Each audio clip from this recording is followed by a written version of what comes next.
Toujours dans le chapitre 5, conservation et préservation des archives, nous allons parler plus précisément de la préservation matérielle. Dans cette partie préservation matérielle, on va aussi parler de conservation préventive, qui est une intervention directe dans le but d'éviter ou de retarder la dégradation des documents. Donc, le premier chapitre est consacré au bâtiment. Ici, on va plutôt se focaliser sur les documents eux-mêmes.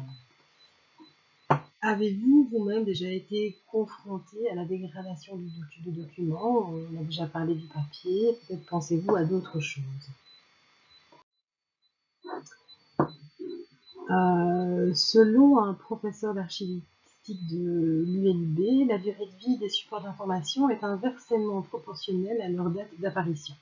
Donc plus un support est récent, plus sa durée d'existence, comme sa possibilité d'exploitation, sera courte. Donc le principe ici, c'est mieux vaut prévenir que guérir, et donc mieux vaut le conserver correctement que de devoir finalement le restaurer. On voit bien l'illustration de cette phrase de ce professeur dans cette représentation qui provient du Question d'archivage des éditions Polytechnique. Alors dans les slides à venir, ce sera l'occasion de faire le point sur différents facteurs et différentes causes de détérioration des documents d'archives. Quand tous les paramètres ne sont pas respectés, on peut voir apparaître des moisissures, des champignons et d'autres organismes qui vont détruire les documents et arriver à des résultats tels que vous le voyez sur ces photos. Donc la question de conservation ne va pas s'envisager exclusivement au sein des espaces de stockage, il faudra également penser aux espaces de consultation, aux espaces de travail, etc.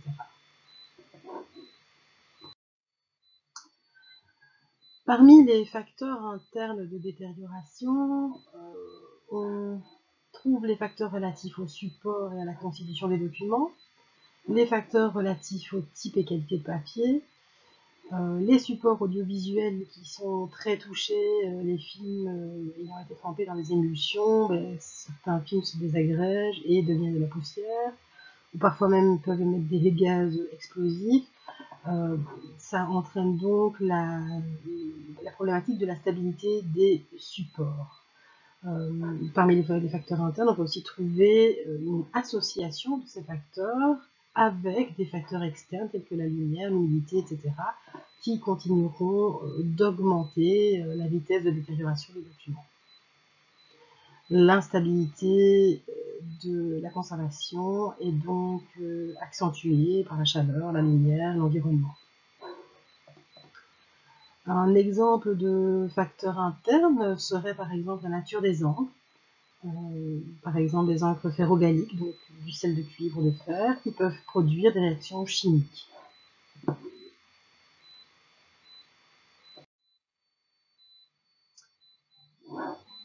Voici des exemples de supports audiovisuels désagrégés.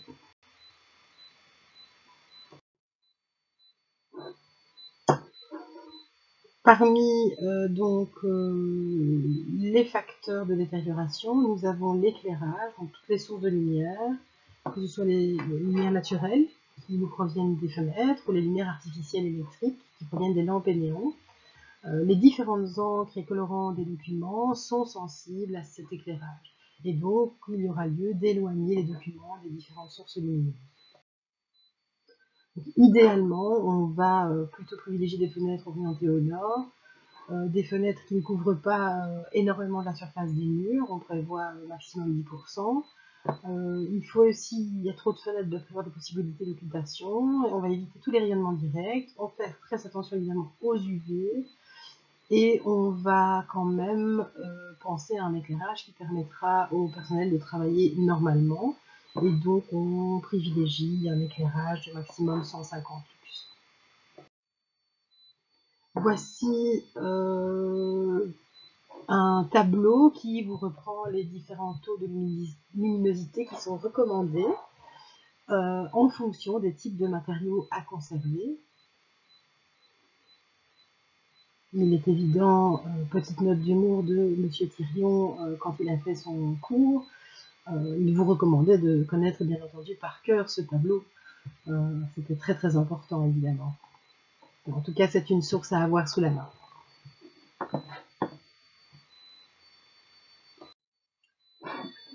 L'éclairage, certes, mais également la température et l'hygrométrie sont à prendre en compte. Donc le grand principe, c'est que la stabilité des conditions climatiques permet d'éviter la dégradation des supports. Donc idéalement, pour le papier, on va établir un cadre de conditionnement entre 16 et 20 degrés Celsius et on prévoira un taux d'humidité relative de 40 à 55%. Les instruments de mesure pour cela sont les thermomètres et les hygromètres. Donc le bâtiment devra être correctement isolé, ne devra pas souffrir de brusques coups de chaleur ou de froid, parce que ce sont vraiment les changements brusques qui posent des problèmes dans les conditions de conservation. Les chocs thermiques sont donc à éviter. L'humidité relative est à différencier de l'humidité absolue. L'humidité relative peut varier en même temps que la pression et la température varient. Les types de supports sont nombreux et variés, on en voit ici plusieurs et ils sont tous soumis à ces conditions de température et d'hygrométrie. Ici, un tableau qui présente les normes climatiques recommandées dans les lieux de conservation en fonction du type de matériaux à conserver. Alors, beaucoup de ces paramètres devraient être plus bas que ce qui est indiqué, mais il faut tenir compte que ces documents seront consultés par le public. Et donc, on ne peut pas attendre plusieurs jours après la demande de consultation et réchauffer le lendemain un document qui aurait été conservé à température plus basse avant de le communiquer. Le feu et l'eau sont aussi des facteurs qui peuvent induire des problèmes dans la bonne conservation des documents. Bon, pour des raisons évidentes, si un incendie survient ou une inondation survient, je pense que vous imaginez aisément les dégâts que ça peut causer. La pollution elle-même est un facteur. La pollution de l'air, mais les acides, le chlore, le soufre qu'on peut trouver dans notre environnement, et également des activités industrielles, le transport, le chauffage, qui peuvent être des sources de pollution, qui peuvent engendrer des problèmes de détérioration des documents. Et bien entendu, l'agent biologique le plus dangereux, l'être humain, qui détériore les documents par l'usage. C'est un agent à la fois biologique et mécanique, et donc vous voyez sur cette illustration du bas qu'il est préconisé de mettre des gants pour manipuler certains documents. Donc dans le manuel des AGR, il y a quelques principes qui sont préconisés qu'on vous invite à essayer d'appliquer durant vos stages. Il y a des raisons à cela, c'est que les archivistes comme les usagers sont amenés à traiter les documents, que ce soit pour les consulter ou pour dans un but de les enregistrer, de les restaurer, etc. Et donc, il y a des règlements à appliquer en salle de lecture, notamment celui de ne pas s'encombrer d'effets inutiles, des effets inutiles que ça pourrait être un parapluie mouillé, encore pire, ça pourrait être de la nourriture, des boissons. Il faut évidemment faire attention de ne pas avoir de matériel qui pourrait endommager les archives à proximité, donc des ciseaux, de la colle, etc. Évidemment faire très très attention lors de la manipulation des documents. Et le maniement des archives en lui-même doit être fait de manière très prudente. On ne froisse pas les documents, on ne les plie pas, on ne s'appuie pas dessus, on ne dépose pas ses feuilles de notes sur les archives, on ne décalque pas, donc évidemment on ne reproduit pas. Et en ce qui concerne les vols, on va enregistrer finalement chaque lecteur, on va estampiller chaque document d'archive, et on va surveiller les espaces de consultation.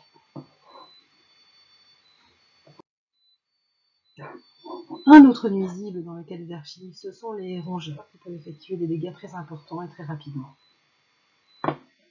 Outre les documents d'archives, ils peuvent même détériorer les infrastructures et les matériaux.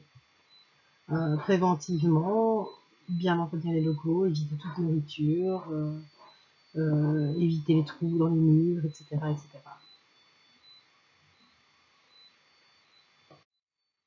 D'autres nuisibles, les oiseaux. Bon, alors évidemment, ce ne sont pas les dégâts les plus courants, mais les pigeons peuvent entraîner pas mal de dégâts dans les services d'archives, et on préconisera de boucher les ouvertures pour éviter qu'ils ne viennent s'épancher et vider leur petit estomac à des endroits qui ne seraient pas appropriés. Alors, les insectes, on les voit peu, ils sont tout petits, ils fuient la lumière, ils peuvent être ailés ou non, mais ils sont surtout nombreux. Et on va retrouver à la fois des insectes qui mangent de tout, ou bien des insectes kératophages, donc qui sont friands de kératine, qui est la protéine du cuir, et qui aiment par-dessus tout les parchemins dans ce cas-là. Alors on a aussi des insectes xylophages, qui eux voient leur régime alimentaire essentiellement composé de bois, ce qui est évidemment problématique dans les structures où il y a beaucoup de papier. Donc, on va éviter de les attirer, on va entretenir les locaux, on va éviter la nourriture, l'humidité, on va les empêcher d'entrer, donc on va vérifier qu'il n'y a pas des ouvertures, des fissures et des conduits qui peuvent amener ces petites bêtes à l'intérieur des archives. On va surtout vérifier s'ils sont là ou pas, et on va essayer de les identifier pour savoir comment circonscrire leur invasion. Et évidemment, on va les éliminer le cas échéant, soit avec des fumigènes, soit en réalisant une quarantaine, soit en refroidissant l'atmosphère, etc., etc.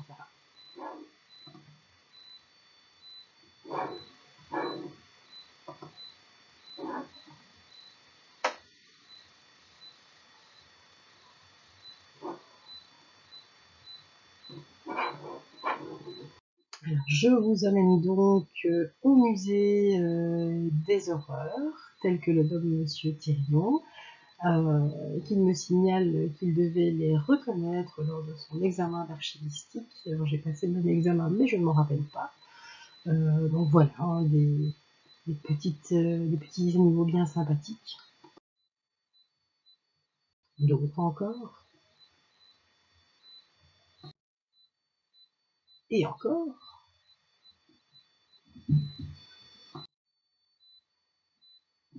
Et encore.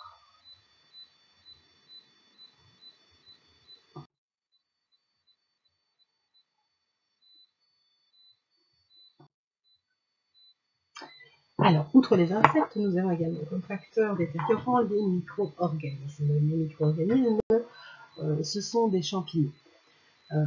Et ces champignons ont des spores, et les spores se déposent sur le support et vont rejeter des substances très nocives pour le support.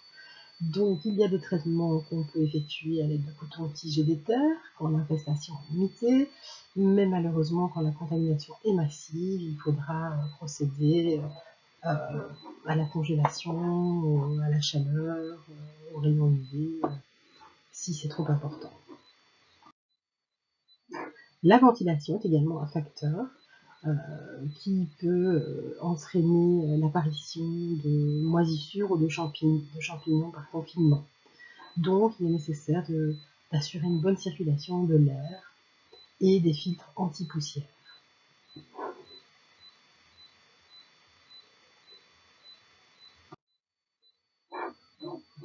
Le nettoyage, alors, un nettoyage régulier est important, tant des sols, des rayonnages, des boîtes, mais aussi des murs et du mobilier.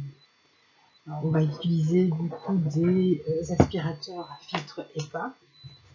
Pourquoi? Parce que la poussière attire les insectes, entraîne les micro-organismes, permet l'accélération du feu, etc.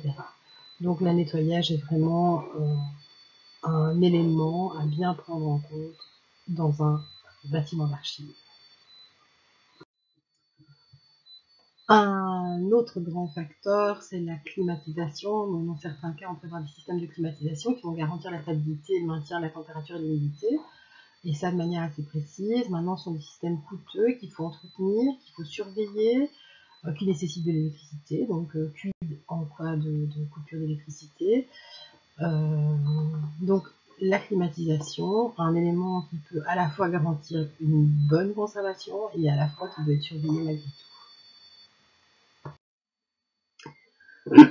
Alors pour assurer la protection des archives, il est très très important de former le personnel et de le sensibiliser aux différentes problématiques et d'accompagner également les usagers pour qu'ils puissent manipuler de manière responsable les archives. Il y a également des procédures à mettre en place, alors des procédures d'urgence ou des règles de traitement des documents, et il peut y avoir également un règlement à la destination des usagers. On peut également mettre en place des dispositifs pour détecter les insectes, pour détecter l'eau, le feu, et mettre en place donc des détecteurs de fumée, ce genre de choses. On va privilégier évidemment les systèmes d'extinction manuels plutôt que les diffuseurs dans le plafond, parce que bon, si c'est pour éviter un incendie mais que tous les documents soient complètement abîmés par l'eau, le problème resterait le même. Et enfin, dans le cas des infrastructures, on prévoira des cloisonnements idéaux, idéalement maximum 200 m² par magasin. On fera attention à la gestion des accès, etc.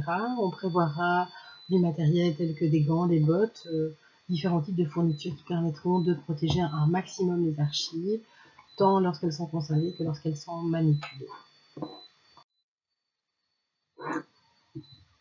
En cas de contamination, ce qui peut quand même arriver, ce qui serait important, c'est d'évaluer l'étendue de cette contamination, d'isoler le document et les zones contaminées, de faire des prélèvements pour identifier les problèmes et enfin de traiter les documents en désinfectant notamment les aires de stockage. Alors, le responsable d'un service d'archives, il doit prévoir le risque. Cela va passer par une analyse de risque, un travail de persuasion et de communication en interne et en externe pour élaborer des stratégies, des plans de différentes activités, travaux à mettre en place. Alors il y a des prescriptions légales. Il est donc important d'attirer l'attention, de faire des démarches pour avoir des financements, pour pouvoir établir un plan de prévention des risques, où l'idée est d'identifier les points de fragilité, les risques d'un bâtiment par exemple, les risques liés à l'environnement, etc.